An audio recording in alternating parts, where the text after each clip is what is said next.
Vem, mostrar-te-ei. Vem, mostrar-te-ei a esposa, a mulher do Cordeiro. Logo vem a pergunta: quem é a esposa, a mulher do Cordeiro? Em Apocalipse 22:17 são mencionados dois, o Espírito e a esposa. Sem dúvida, tanto o servo de Abraão como Rebeca aguardavam pelo fim da jornada que empreendiam juntos.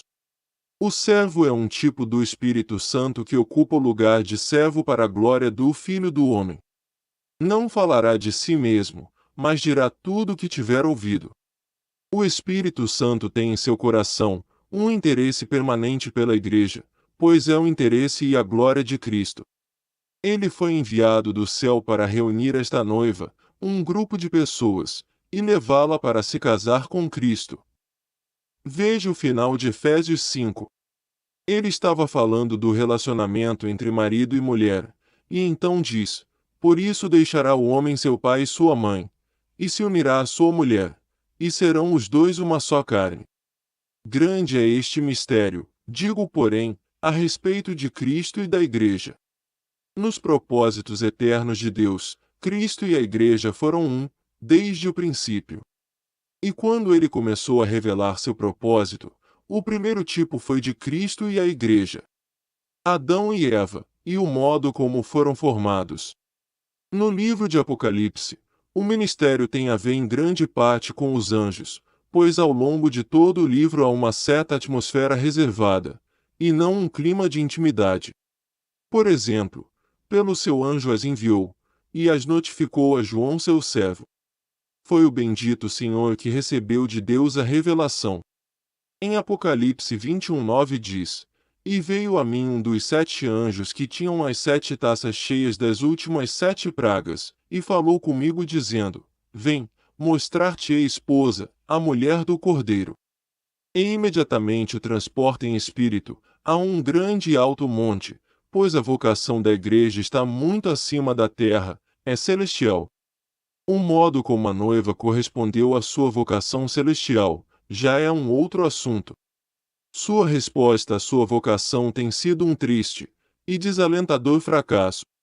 Seu lugar e sua responsabilidade na terra eram para representar o Senhor como um noivo celestial. Todavia o fracasso dela tem sido completo. Nada poderia ser mais triste ou lamentável.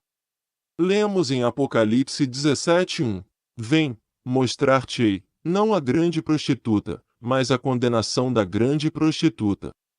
Trata-se da igreja professa, em seu lugar de responsabilidade de levar a luz divina neste mundo, de representar Cristo. A igreja afundou ao nível do mundo. Por isso é dito: mostrar-te-ei a condenação da grande prostituta. Sempre que escutamos falar de Babilônia, em Apocalipse, 11 vezes, é dito que ela é grande. Se tivesse sido fiel, a igreja nunca teria sido grande na terra. Se a mim me perseguiram, também vos perseguirão a vós. O fracasso dela foi completo e cabal. A grande prostituta está sentada sobre muitas águas, e governa as massas do povo. O cristianismo tornou-se popular no mundo, mas um cristianismo popular é um cristianismo caído. É algo impuro, uma mistura do que divino com o que é terreno. E levou-me em espírito a um deserto. A primeira coisa que notamos é o deserto em contraste com o grande e alto monte. A verdade de Cristo e da Igreja, o Cordeiro e sua noiva, só pode ser aprendida quando se está em espírito, fora. E me transportou, em espírito, até uma grande e elevada montanha, e me mostrou a santa cidade. A omissão da palavra grande cidade aqui é importante. Todas as vezes que se faz referência à Babilônia, sempre é no sentido de grande, mas a primeira característica dada da noiva, a esposa do Cordeiro, não é a sua grandeza, mas sua santidade.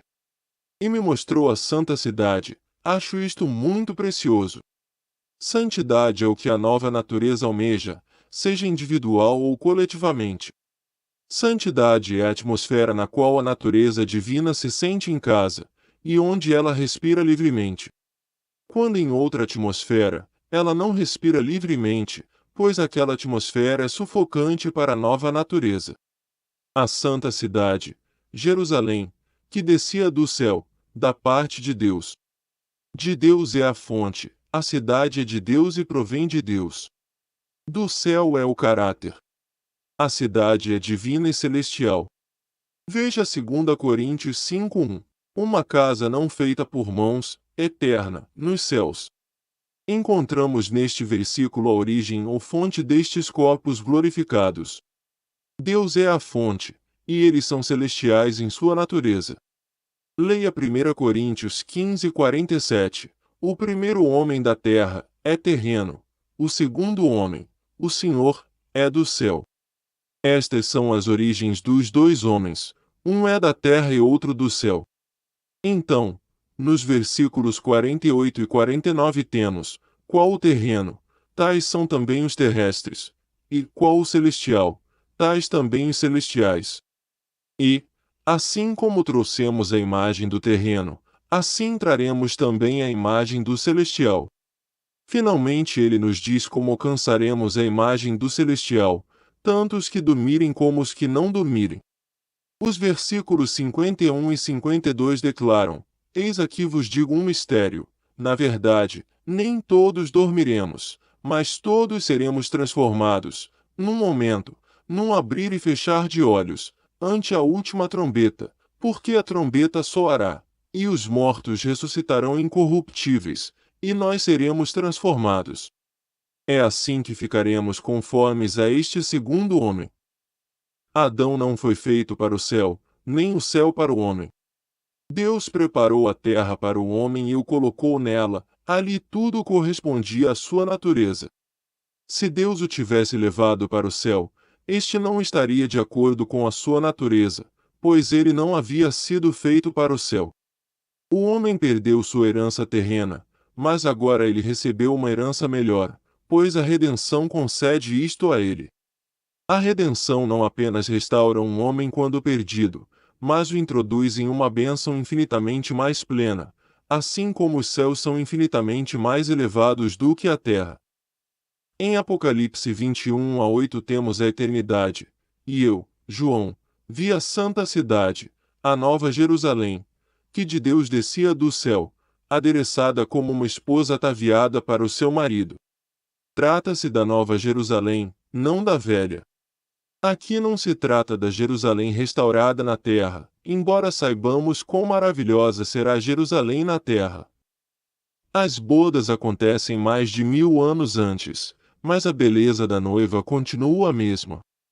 E ouvi uma grande voz do céu, que dizia: Eis aqui o tabernáculo de Deus com os homens, pois com eles habitará.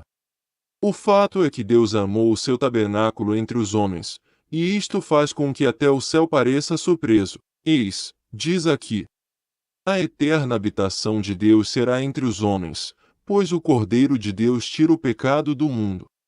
A noiva, a esposa do Cordeiro, coloca diante de nós uma relação que tem como característica e afeição. Elas saíram ao encontro do esposo, adereçada como uma esposa ataviada para o seu marido.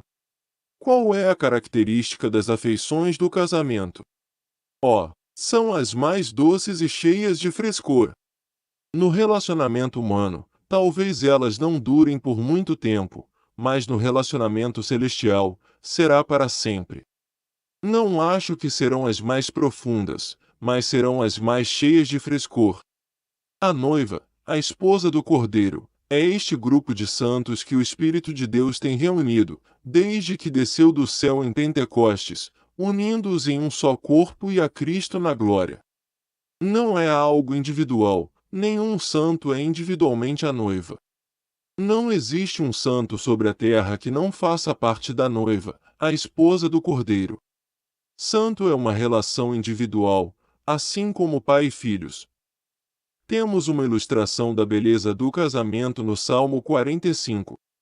Trata-se da Jerusalém terrenal, como tipo, até onde pode ser, da celestial. O Salmo se refere a Jerusalém e às cidades de Judá. O versículo 6 se aplica ao Senhor Jesus, conforme o vemos apresentado em Hebreus 1:8. É importante vermos que o Senhor tomará duas esposas, a terrenal ou judia, e a celestial. Ele entrará em um relacionamento com a celestial antes de fazê-lo com a terrenal, e será um diferente tipo de relacionamento. Antes de ele se estabelecer com Israel em uma relação matrimonial, terá que limpar o caminho por meio de juízo. Cinge a tua espada à coxa, ó valente, com a tua glória e a tua majestade. E neste teu esplendor cavalga prosperamente, por causa da verdade, da mansidão e da justiça, e a tua destra te ensinará coisas terríveis. Após os juízos, Jerusalém se torna o centro de um sistema relacionado a ele e a sua noiva. Isto é facilmente entendido de João 3:26. E foram ter com João, e disseram-lhe: Rabi, aquele que estava contigo além do Jordão, do qual tu deste testemunho, ei-lo batizando, e todos vão ter com ele. Eles estavam com ciúmes da reputação de seu mestre. João ocupava uma posição maravilhosa entre o povo. Milhares tinham ido após ele para serem batizados. Agora o vemos perdendo seu lugar. João respondeu, e disse: O homem não pode receber coisa alguma, se não lhe for dada do céu. Vós mesmos me sois testemunhas de que disse: Eu não sou o Cristo, mas sou enviado adiante dele. Aquele que tem esposa é o esposo, mas o amigo do esposo, que lhe assiste e ouve, alegra-se muito com a voz do esposo.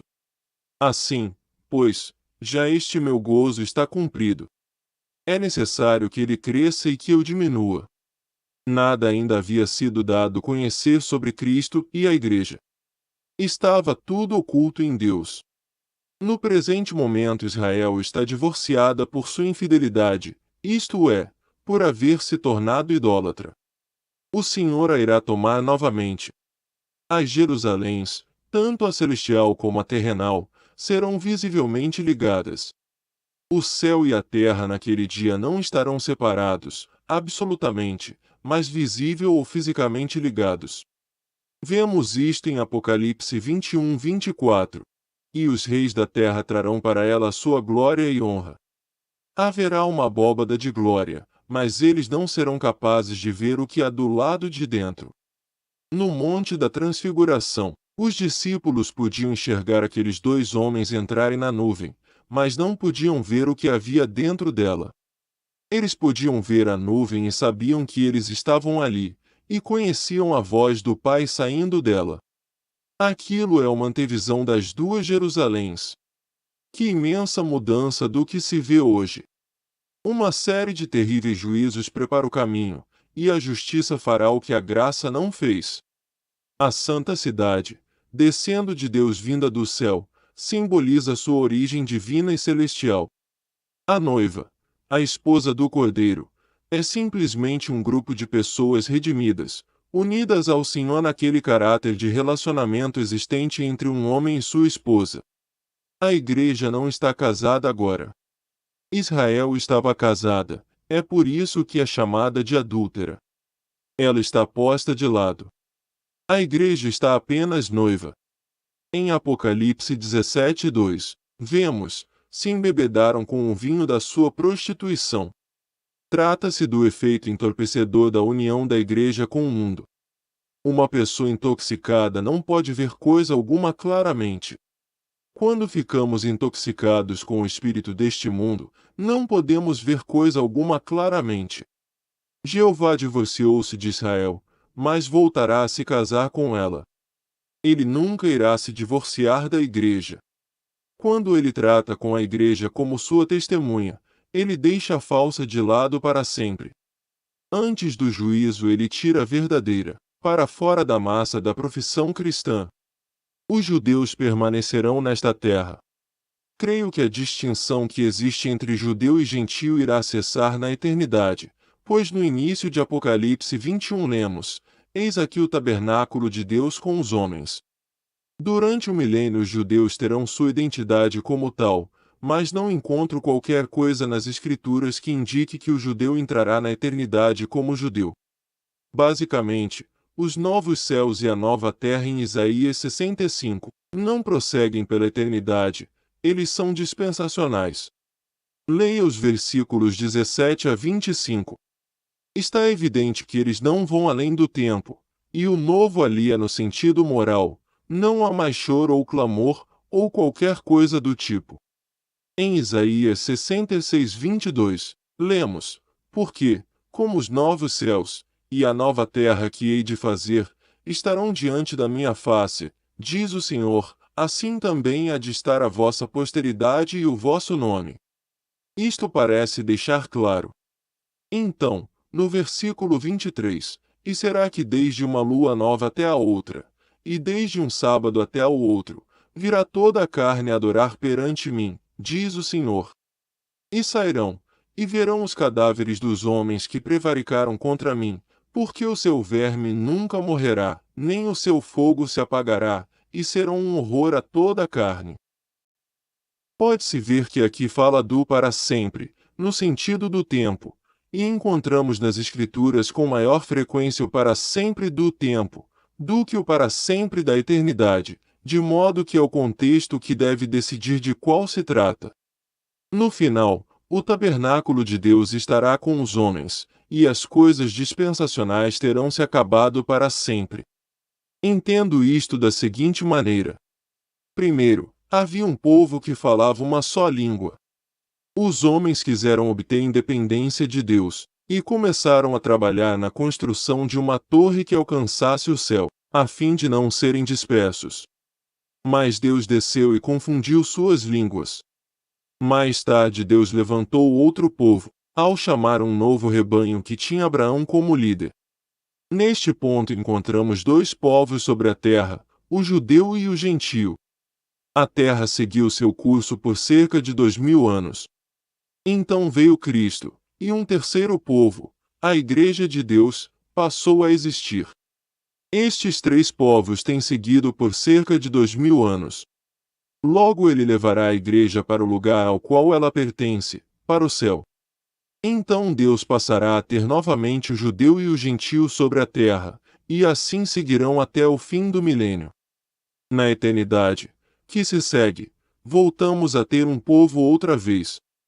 Deus irá habitar com os homens por toda a eternidade, nos novos céus e na nova terra. Durante o milênio ele habitará imediatamente sobre eles, mas não com eles.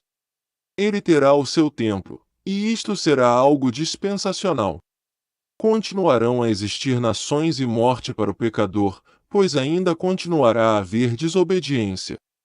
De sábado a sábado eles sairão, e verão as carcaças daqueles que transgrediram, e isto lhes servirá de aviso. O milênio será uma época maravilhosa, mas não vemos ali perfeição, pelo menos não aquela, na qual Deus possa ter completa satisfação. Se você ler Sofonias 3,14 até o fim, verá uma figura da Jerusalém dos judeus em um tempo vindouro. Trata-se de algo dispensacional, não de perfeição. A noiva e Israel continuarão a ser dois povos separados. Não digo que Israel continue além dos 1000 anos ou que a dispensação continue ao longo da eternidade. Pelo que sei, no que concerne a Israel não encontramos nada que seja realmente eterno. Sempre existirá um povo terrenal e um celestial.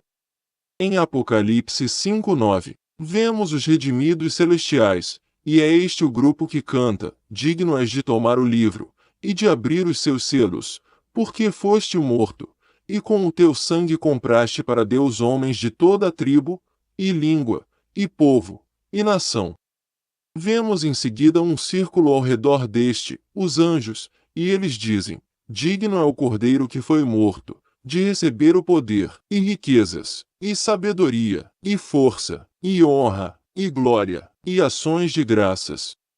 A seguir temos: e ouvi a toda criatura que está no céu e na terra, e debaixo da terra, e que está no mar, e a todas as coisas que neles há dizer.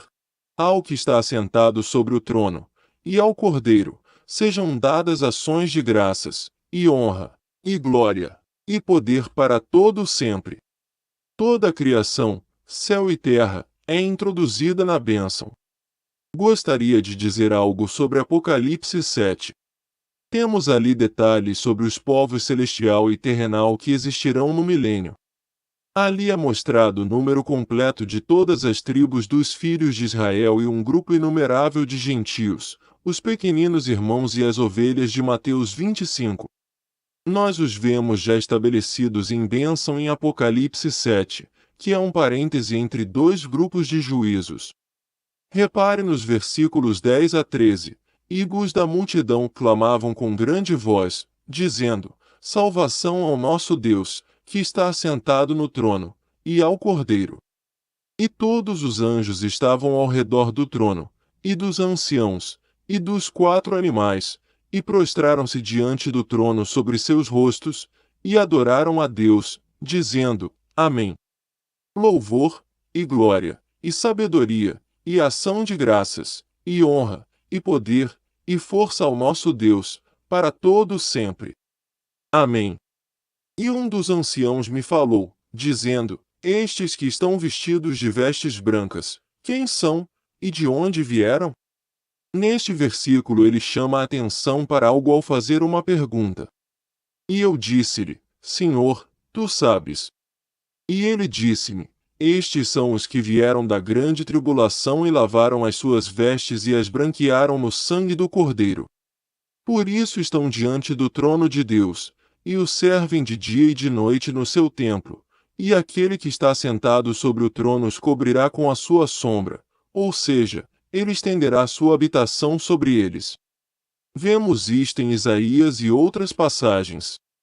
Trata-se daquela abóbada celestial sobre Jerusalém e daquele trono celestial de autoridade, e sob ele a Jerusalém terrenal.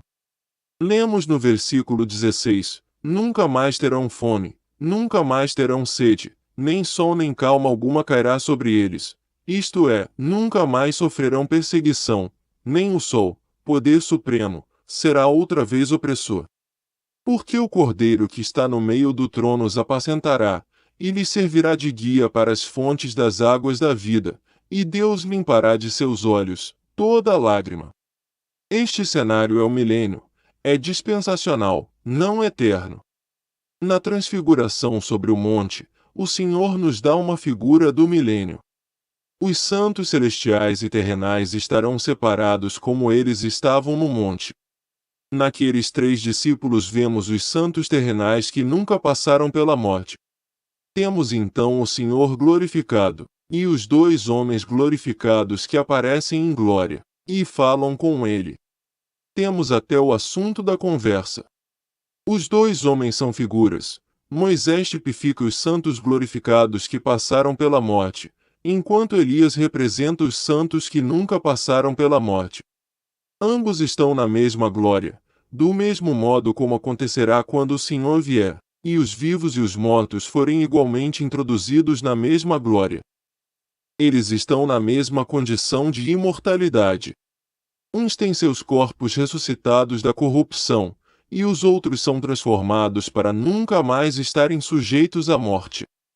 Walter Potter